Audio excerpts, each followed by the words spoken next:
আসসালামু আলাইকুম রহমতুল্লাহি ওয়া বারাকাতুহু। আজকে আবারও আরেকটি নতুন টপিক নিয়ে আপনাদের সামনে হাজির হলাম, সেটি হলো সাবজাংটিভ। আমরা জানি যে বিভিন্ন প্রতিযোগিতামূলক যে পরীক্ষাগুলো রয়েছে সেগুলোতে এই সাবজাংটিভ এসে থাকে।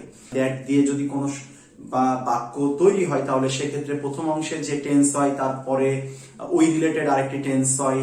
আবার আমরা দেখে থাকি ন্যারেশন থেকে যখন পরিবর্তন করতে আসি তখন সেখানে আমরা দেখেছি যে শুরুর যে অংশ রয়েছে অর্থাৎ রিপোর্টিং যে ভার্ব রয়েছে এবং রিপোর্টেড যে স্পিচ রয়েছে এই দুটির সাথে একটি সম্পর্ক থেকে থাকে।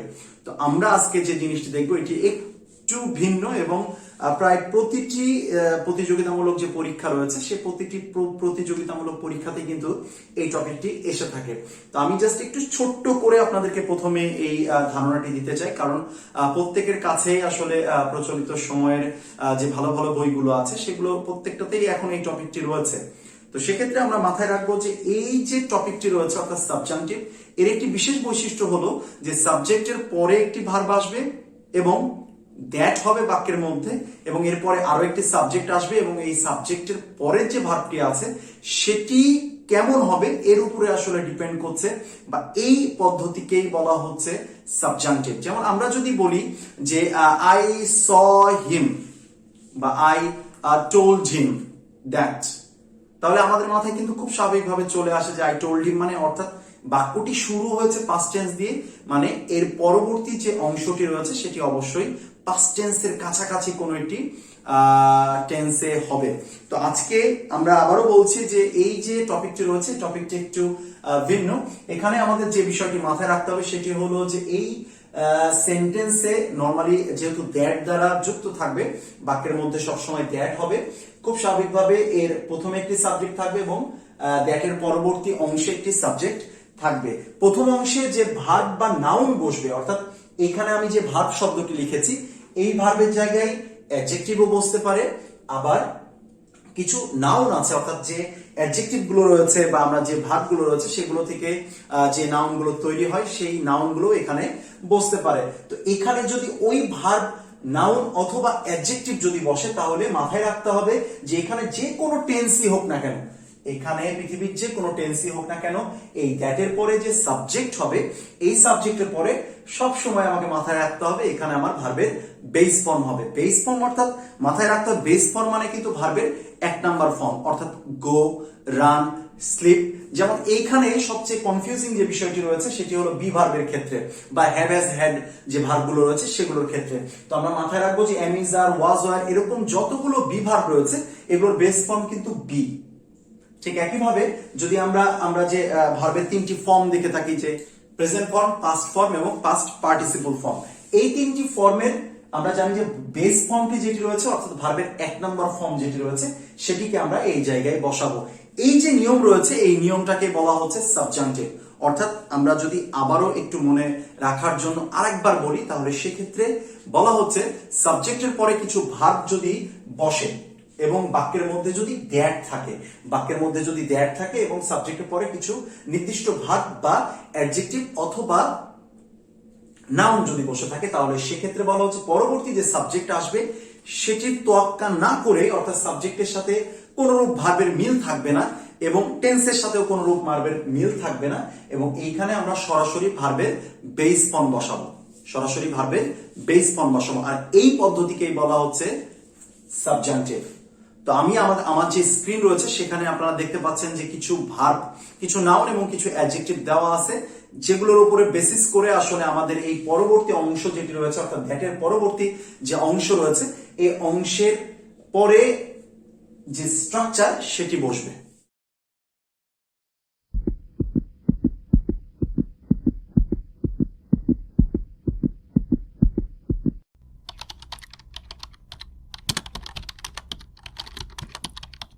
সাবজাংটিভের যে পদ্ধতি রয়েছে এই পদ্ধতি বোঝানোর জন্য আমি একটি সেন্টেন্সের প্রথম একটি অংশ সেম রেখেছি, এর নিচে আমি আর কোনো আসলে সেন্টেন্স লিখিনি, কারণ একটি সেন্টেন্সের মাধ্যমে আমি আসলে এই জায়গাটা বোঝানোর চেষ্টা করব। তো এইখানে আমি একটি ভার্ব নিয়েছি, সেটির নাম হলো, এই ভার্বটি হলো অ্যাডভাইসড, অর্থাৎ এটি কোন টেন্সে আছে, এটি পাস্ট টেন্সে আছে। তাহলে আমরা খুব স্বাভাবিকভাবে কিন্তু আমরা ধরে নিব যে বাক্যের শুরুতে যদি পাস্ট টেন্স বসে তাহলে ওই পারে গিয়ে অর্থাৎ দ্যাটের পরে কিন্তু হয় পাস্ট ইনডিফিনিট টেন্স হবে, অথবা পাস্ট পারফেক্ট টেন্স হতে পারে, অথবা উড দিয়েও আমরা সেন্টেন্স গঠন করতে পারি। তো খুব স্বাভাবিকভাবে আমাদের প্রচলিত যে নিয়ম রয়েছে সেটি হলো যে he advised that she should go. তো আমরা নর্মালি আর কি যে জিনিসটি করে থাকি যে অ্যাডভাইস দেওয়া মানে আসলে কারো কোনো কিছু করা যদি আসলে উচিত হয়ে থাকে তাহলে সেক্ষেত্রে আমরা এই অ্যাডভাইস যে ভার্বটি রয়েছে সেটি ব্যবহার করে থাকি। তো এখানে কিন্তু he advised that she should go. তাহলে প্রথম যে সেন্টেন্সটি রয়েছে সেই সেন্টেন্সটি যদি আমরা একটু বিশ্লেষণ করি তাহলে দেখতে পাবো যে এখানে সাবজেক্টের পরে কিন্তু সরাসরি বেস ফর্ম বসেনি, এখানে কিন্তু আমি একটা সাহায্য নিয়েছি, এটি হলো আমরা জানি যে মডালস।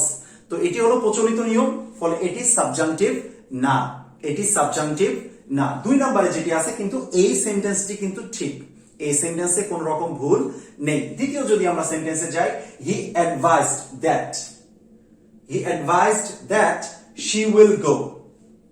তো এখানে প্রথম যে বিষয়টি রয়েছে সেটি হলো যে আমরা এখানে দেখতে পাচ্ছি এটি পাস্ট টেন্স, ফলে এখানে উইল হবে না, এখানে যদি হতো তাহলে অবশ্যই উড হতো। তার এই সেন্টেন্সটি গ্রামাটিক্যালি যদি আমরা একটু দেখতে যাই তাহলে এই সেন্টেন্সটিতে গ্রামাটিক্যাল একটু মিস্টেক থাকার কারণে এই সেন্টেন্সটি সঠিক হচ্ছে না। তৃতীয় যে সেন্টেন্সটি রয়েছে সেটি হলো যে দ্যাটের পরে he advised that she goes. তাহলে এটি যদি পাস্ট টেন্স হয় তাহলে এখানে অবশ্যই কোন টেন্স হওয়া উচিত? পাস্ট টেন্স হওয়া উচিত, অর্থাৎ গোজ না হয়ে হবে ওয়েন্ট। এখানে কি হতো? ওয়েন্ট হওয়া উচিত ছিল।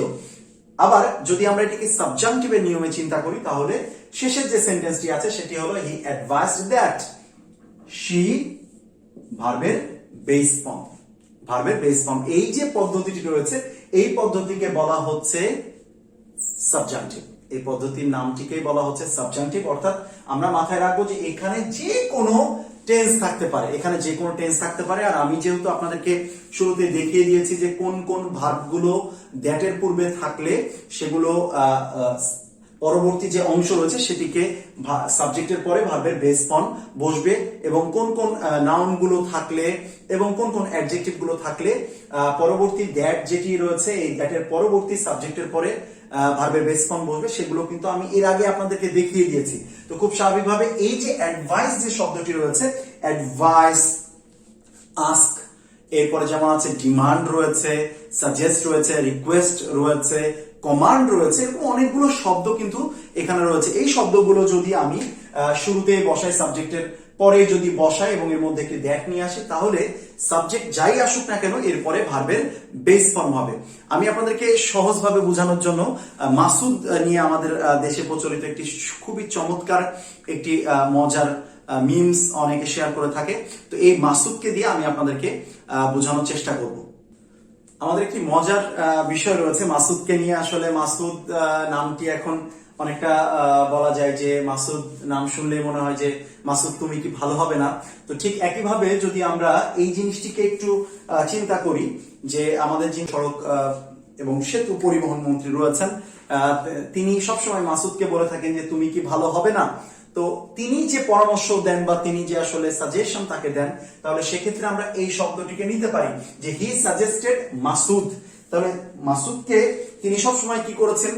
পরামর্শ দিয়েছেন বা পরামর্শ দেন বা পরামর্শ দিয়েছিলেন দ্যাট। তাহলে এই সাজেস্ট শব্দটি কিন্তু সাবজাংটিভের যে ভার্বগুলো রয়েছে সে ভার্বের মধ্যে একটি। তাহলে এই ভার্বটি যদি এখানে বসে তাহলে আমাদেরকে মাথায় রাখতে হবে, আমাদেরকে আরো একটি জিনিস দেখতে হবে, সেটি হলো দ্যাট আছে কিনা, এর পরবর্তীতে আমাদের দ্যাট আছে কিনা। তো যেহেতু এই সাবজেক্টে এই যে সেন্টেন্সটি রয়েছে সেন্টেন্সে দ্যাট রয়েছে, আমাদেরকে এখন আর একটি বিষয় খুঁজতে হবে, সেটি হলো যে সাবজেক্ট যাই আসুক না কেন আর এই সাজেস্ট যে ভার্বটি রয়েছে সেটি টেন্স যাই হোক না কেন আমরা এখানে ভার্বের বেস ফর্ম বসাবো। তো আমরা বলেছিলাম যে এম, ইজ এবং আর, এই যে শব্দ বা ওয়ার যদি বলি বা উইল বি, এরকম যতগুলো বিভার্ব রয়েছে বিভার্বের যে বেস ফর্ম সেটি হলো কিন্তু বি। এই কারণে এই দ্যাটের পরে সাবজেক্টের পরে অবশ্যই ভার্বের বেস ফর্ম হওয়ার কারণে এখানে ইজ অথবা ওয়াজ না হয়ে হয়েছে বি এ গুড পারসন। অর্থাৎ তিনি সবসময় তাকে পরামর্শ দিতেন যাতে করে সে একজন ভালো মানুষ হতে পারে বা পারত। এটিকে বলা হচ্ছে আসলে সাবজাংটিভ। অর্থাৎ আমরা মনে রাখবো যে এইখানে যদি সাবজাংটিভের যে ভার্ব, নাউন এবং অ্যাডজেক্টিভ রয়েছে সেগুলো যদি বসে এবং এর পরবর্তীতে আমরা যদি বাক্যের মধ্যে একটি দ্যাট পাই, তাহলে সাবজেক্ট যাই হোক না কেন, সেখানে হতে পারে ফার্স্ট পার্সন, হতে পারে সেকেন্ড পার্সন, হতে পারে অথবা থার্ড পার্সন, হতে পারে অথবা থার্ড পার্সন প্লুরাল নাম্বারও হতে পারে, সিঙ্গুলারও হতে পারে, সেক্ষেত্রে আমরা মাথায় রাখবো এখানে সবসময় ভার্বের বেস ফর্ম হবে, সবসময় ভার্বের বেস ফর্ম হবে। আমি একটু এখানে অ্যাডজেক্টিভ এবং নাউন দিয়েও আমি দুটি সেন্টেন্স আপনাদেরকে সহজ করে বোঝানোর চেষ্টা করব।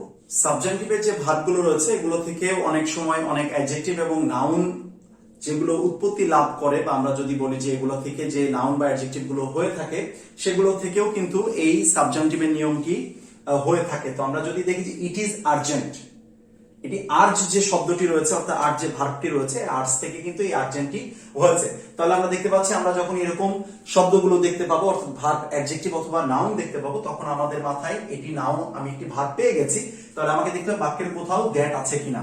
তাহলে আমাদের দুইটি শর্ত পূরণ হচ্ছে। তাহলে দুইটি শর্ত যদি পূরণ হয়, তাহলে আমাদের এখন যে দায়িত্বটি রয়েছে সেটি হলো এখানে আমরা যখনই সাবজেক্ট যাই পাই না কেন, ভার্ব সবসময় বেস ফর্ম হবে। তো এখানে দেখেন শি ইনফর্মস দেম, তো এখানে কিন্তু আমি এই এস যদি দিয়ে দিই তাহলে কিন্তু এটি প্রেজেন্ট ফর্ম হচ্ছে, ভার্বের বেস ফর্ম হচ্ছে না। এই কারণে এই এস টি আমি কেটে দিব, এটি হবে কি she inform them, she inform them. এই নিয়মটিকে বলছি আমরা সাবজাংটিভ।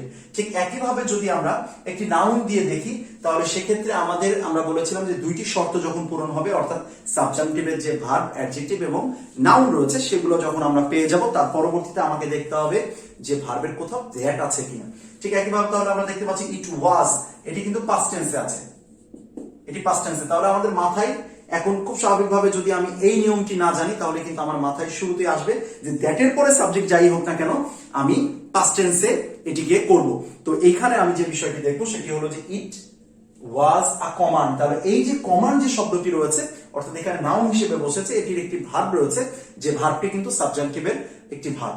তো এখানে বলা হচ্ছে এর পরবর্তী দ্বিতীয় যে শর্ত আছে সেটি আমরা পেয়ে গেছি, অর্থাৎ একটি শর্ত দ্বিতীয় যে শর্ত আছে সেটি কিন্তু আমরা পেয়ে গেছি। তাহলে এখন আমাদের পরবর্তী যে শর্ত রয়েছে সেটি হলো সাবজেক্ট যাই হোক না কেন, এইখানে যে ভার্বটি রয়েছে সেটি যে টেন্সেরই হোক না কেন, আমাকে মাথায় রাখতে হবে সেটি হলো এখানে আমি ভার্বের বেস ফর্ম দিব। তো এখানে দুটি ভার্ব আমি রেখেছি জাস্ট আপনাদেরকে বোঝানোর জন্য, যে দে ওয়াক বা ওয়াট, যেহেতু এখানে পাস্ট টেন্স আছে।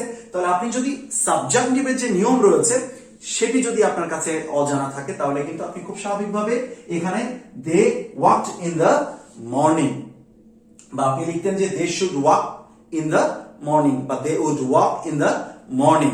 কিন্তু এইখানে যখনই আমি এই দুইটি শর্ত আমি পেয়ে যাচ্ছি, তখন কিন্তু আমাকে মাথায় রাখতে হবে এখানে ভার্বের বেস ফর্ম হবে, অর্থাৎ ইট ওয়াজ এ কমান্ড। এখানে পাস্ট টেন্স যতই থাকুক না কেন, যেহেতু এখানে কমান্ড অর্থাৎ সাবজাংটিভের একটি নাউন আমি পেয়েছি এবং দ্বিতীয় শর্ত দ্যাট আমি পেয়েছি, তাহলে এখন আমার পরবর্তী দায়িত্ব হলো সেটি হলো সাবজেক্টের পরে ভার্বের বেস ফর্ম বসানো। তো আমি শুরু থেকে চেষ্টা করেছি এই যে টপিকটি রয়েছে অর্থাৎ সাবজাংটিভের যে টপিকটি রয়েছে সেটি সহজভাবে আপনাদের সামনে তুলে ধরার। তো এই ব্যাপারে যদি কোনো প্রশ্ন থেকে থাকে আরো যদি আপনাদের কোনো মন্তব্য থেকে থাকে, তাহলে সেক্ষেত্রে আপনারা আমাকে জানাতে পারেন। এবং আমার এই যে চ্যানেলটি রয়েছে সেটি আপনারা সাবস্ক্রাইব করে আমার পাশে থাকতে পারেন এবং আমার জন্য সকলে দোয়া করবেন। সালাম আলাইকুম।